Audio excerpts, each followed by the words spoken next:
Morning.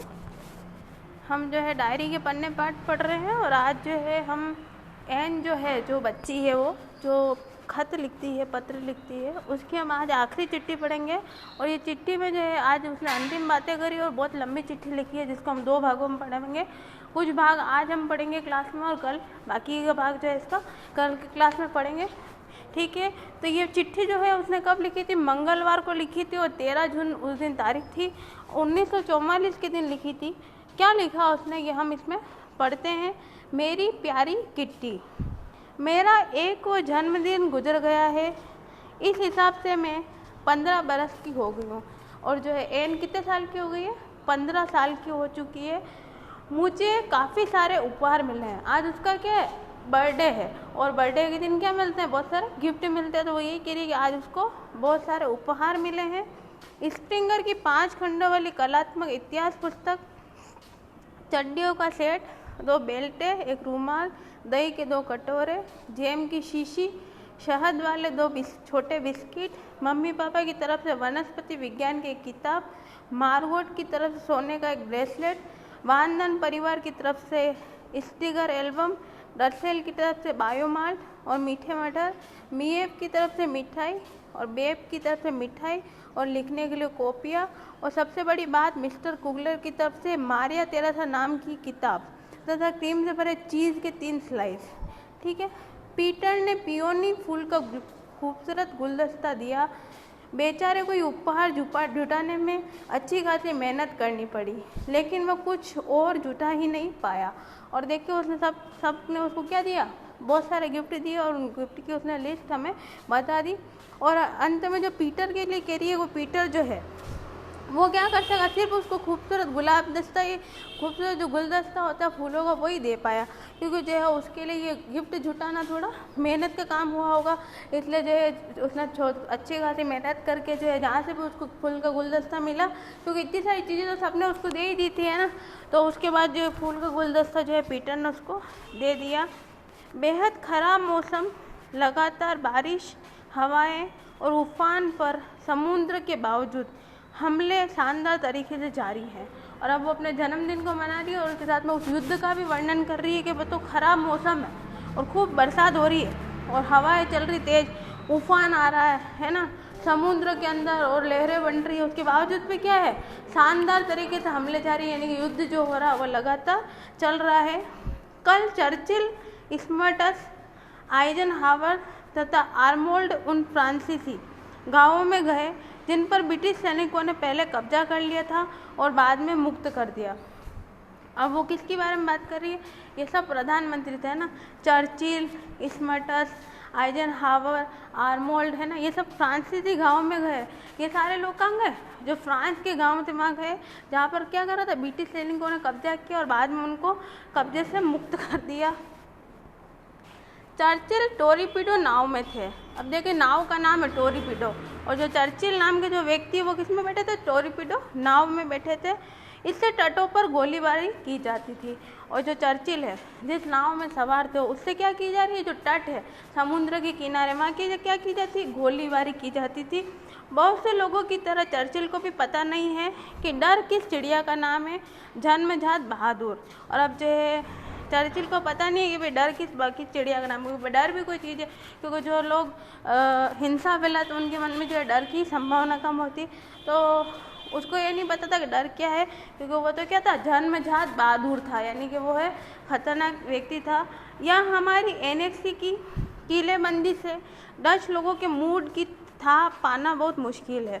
और अब वो कह रही है कि जो है उनकी एनेक्सी जो है उससे जो किलेबंदी हुई हुई है ना, उससे डच लोग जो भी है उसकी मूड की था पाना बहुत मुश्किल है, यानी कि उनकी मूड, उनका दिमाग में क्या चल रहा है उसको जो है पहचानना क्या है बहुत मुश्किल है।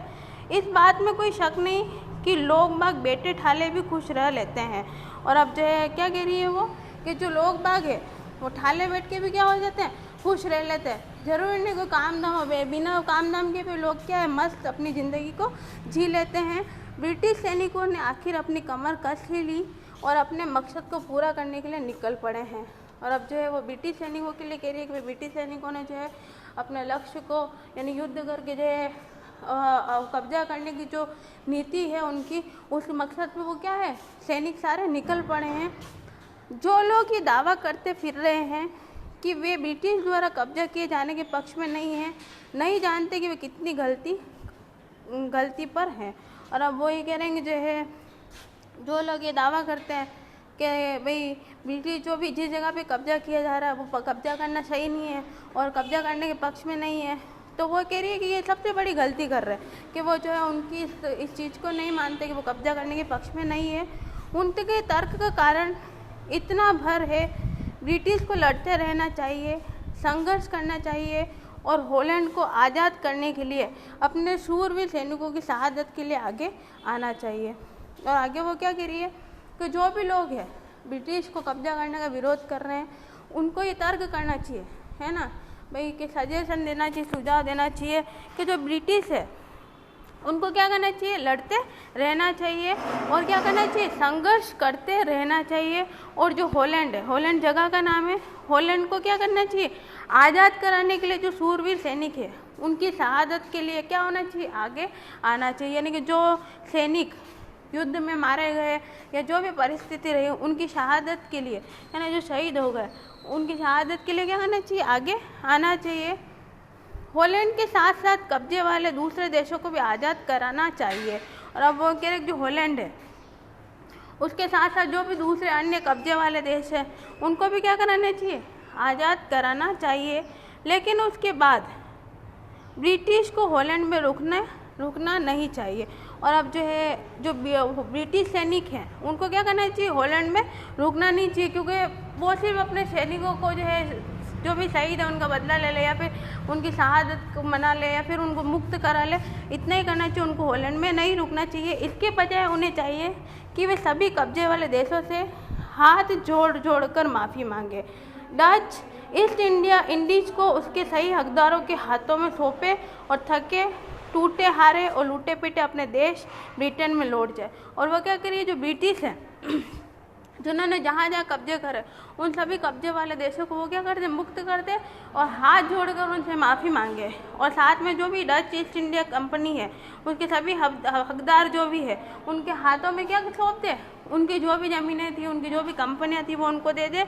और इसके बावजूद वो क्या करे, जो भी लूटे पुटे देश हैं और टूटे हैं हारे हैं वो अपने देश ब्रिटेन में चले जाए। यानी कि जिन जिन जगह पर उन्होंने अटैक किए ब्रिटिश वालों ने, युद्ध किए, उनसे जो भी लूटा हड़पा उन सब वो क्या करते हैं, उन लोगों को सौंप कर वो कहाँ चले जाए, फिर से ब्रिटेन चले जाए। हमने भी देखा ब्रिटिश शासन ने भारत पे भी 200 साल शासन किया, वैसे उन्होंने क्या कि अन्य देशों पर भी आक्रमण किया, युद्ध किए।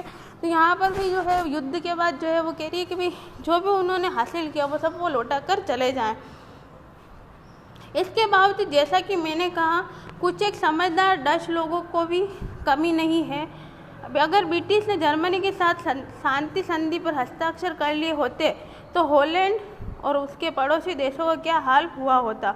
और अब वो यूँ कह रही है कि भाई कुछ समझदार डच अभी भी मौजूद है ना। और वो कह रही है कि अगर ब्रिटिश और जर्मनी ने युद्ध के बजाय क्या कर लिया होता, भाई शांति प्रस्ताव पर हस्ताक्षर कर लिया होता कि भाई हम दोनों जो है युद्ध नहीं करेंगे, शांति से जो है आपस में जो भी बात है उसको सुलझाड़ा कर लेंगे, है ना, भाई समाधान निकाल लेंगे, तो क्या होता कि जो हॉलैंड है उसके पड़ोसी देशों का जो है इस तरीके का हाल नहीं होता कि हॉलैंड के ऊपर जो है कोई भी जो है आक्रमण नहीं होता, युद्ध नहीं होता। उसके पास ऐसा करने के बहुत मौके मौजूद थे। और अब जो है वो कह रहा है कि भाई जर्मनी के पास भी जो है शांति संधि करने के बहुत सारे मौके मौजूद थे, पर जो है उसने ऐसा नहीं किया।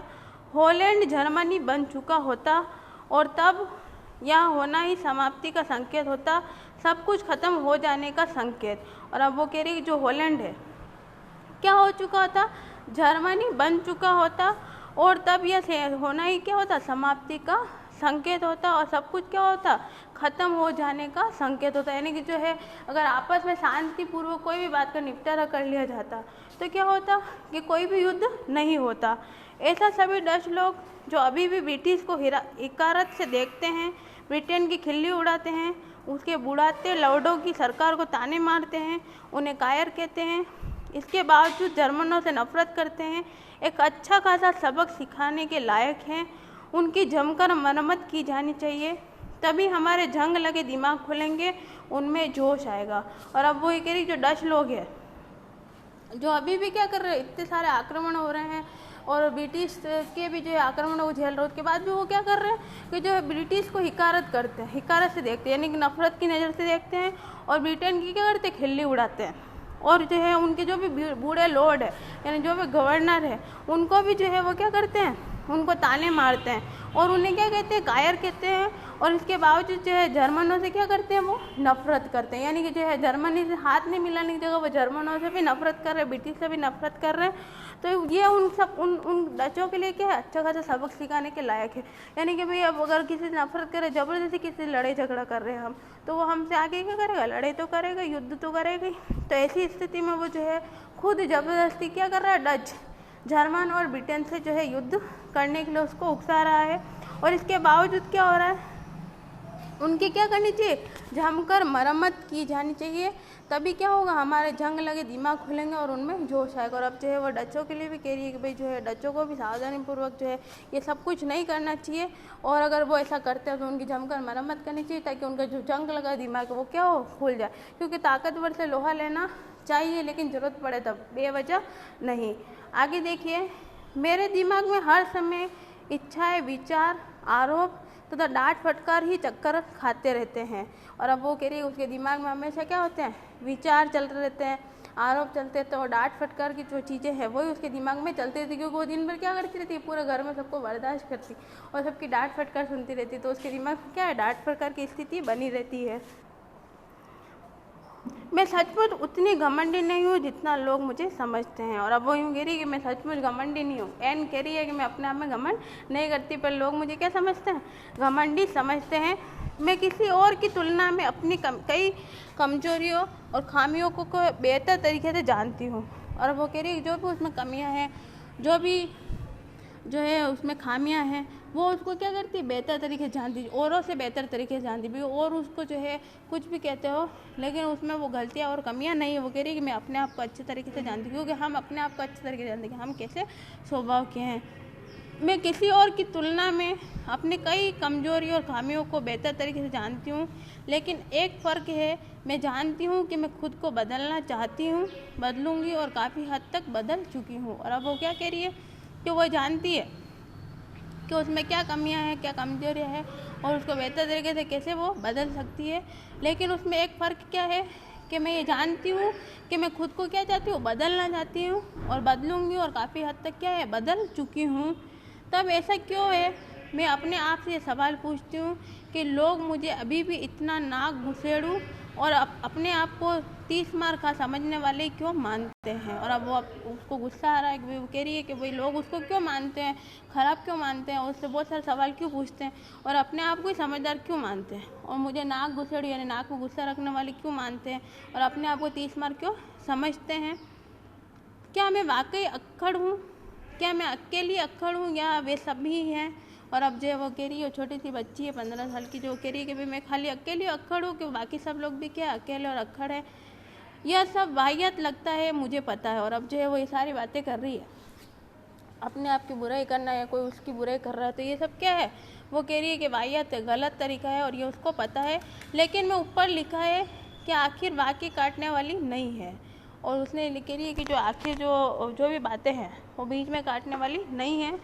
ये वाक्य इतना मूर्खतापूर्ण नहीं है जितना लगता है। और जो बातें वो कह रही है वो क्या है, जो भी वाक्य कह रही है वो कह रही है मूर्खतापूर्ण नहीं है, लेकिन लगता है कि मूर्खतापूर्ण है। मुझ पर हमेशा आरोपों की बौछार करते रहने वाले 2 लोग हैं, मिसेस वानदान और डसल।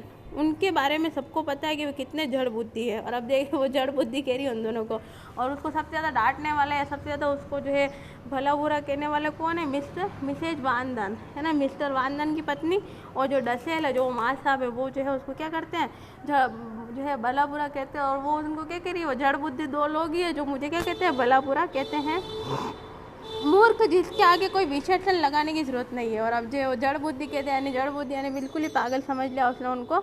और वो कह रही है कि अब इनके आगे कोई विशेषण लगाने की जरूरत नहीं, इनकी और कोई विशेषता का बखान किया जाए। जड़ बुद्धि मतलब एक ही शब्द के अंदर सारी बात उसने समेट ली। मूर्ख लोग आमतौर पर इस बात को सहन नहीं कर पाते कि कोई उनसे बेहतर काम करके दिखा रहा। वो कह रही जो मूर्ख लोग हैं वो क्या है, ये बात सहन नहीं कर पाते कि भाई उनसे बेहतर कोई काम करके दिखाए। अब वो क्या कहती है, और इसका सबसे बढ़िया उदाहरण ये दो जड़मत्ती मिसेज वांदन और मूर्ख धीरज डसेल हैं।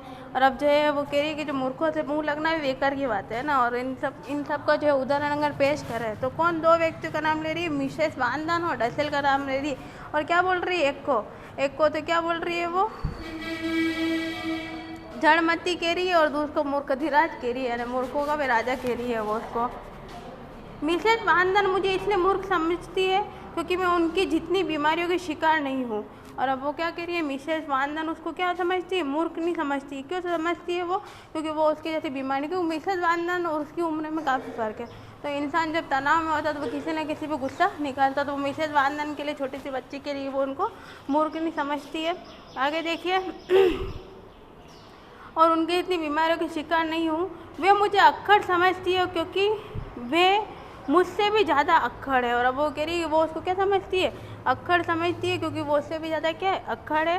वे समझते हैं कि मेरी पोशाकें छोटी पड़ गई हैं क्योंकि उनकी पोशाकें और भी ज़्यादा छोटी पड़ गई है। अब वो क्या कह रही है कि वो ये समझती है कि उनकी पोशाक क्या है, छोटी पड़ गई है क्योंकि उनकी पोशाक मतलब जो उनके कपड़े हैं वो छोटे पड़ गए उस एन के।